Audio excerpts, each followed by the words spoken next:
Sometimes I wonder what exactly is thought. We take it for granted. We live through it, act through it, even love and suffer through it. But have we ever really looked at it without naming, without judging, just seeing what it is? Thought appears simple, an image, a memory, a word that moves in the mind. But if you watch closely, it's not random. Every thought is born from the past. It's a continuation of something that has already happened. जो भी हम जानते हैं, जो भी हमने देखा, सुना, महसूस किया, वो सब एक रिकॉर्ड की तरह स्टोर्ड है ब्रेन के अंदर. And from that memory thought arises.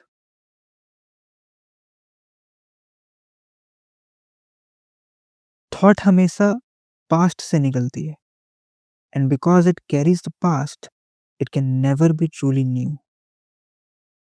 When you think of yourself, your name, your story, your pain, your goals, isn't it all something remembered, extended into tomorrow? The me is actually a movement of memory. If you look deeper, thought and time are not two different things, they are one movement.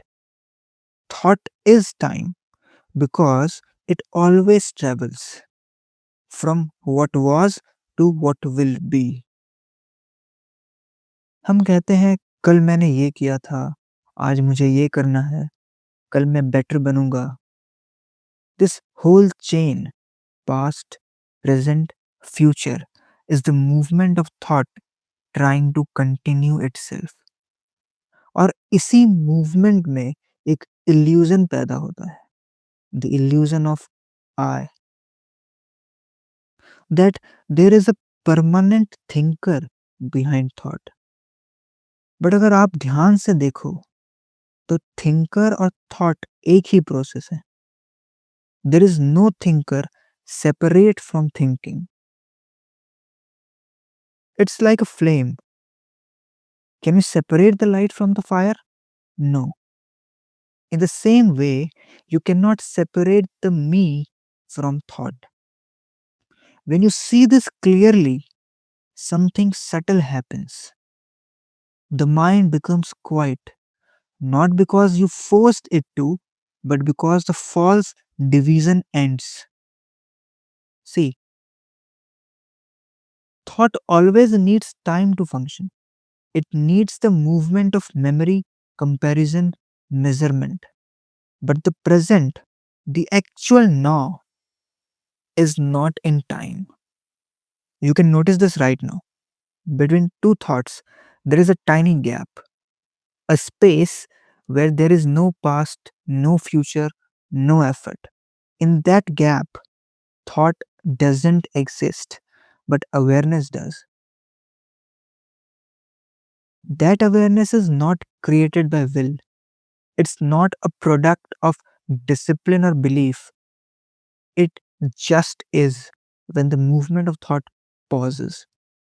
हमारी पूरी जिंदगी इसी movement में चली जाती है. Past के experiences, future के projections, and in between a very small moment of stillness जिसे हम इग्नोर कर देते हैं. But that stillness, that's where truth resides. The problem is we try to reach it through thought itself. We say, I'll meditate, I'll silence my mind, I'll become aware. But who is this I that wants to be aware? It is still thought trying to go beyond itself. So, every effort to transcend thought is still within the field of thought. It can rearrange itself, become more subtle, more spiritual, more sophisticated, but it's still the same movement. जब ये पूरी बात समझ में आती है, not intellectually, but actually, then the mind becomes quiet. Not because you made it quiet, but because the very search to become something stops. That's when a different kind of seeing begins. A seeing that's not through words, not through memory. It's direct. It's like when you suddenly wake up and realize all this time you were dreaming. In that silence, there is no me, no effort, no center. And yet, there is complete clarity. That clarity is not a result, it's a state of being when thought has ended its movement.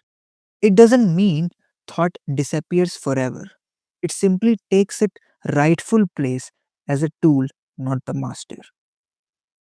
You still need thought to function, to speak, to build, to plan, but inwardly, psychologically, it no longer dominates. It no longer creates the noise of becoming.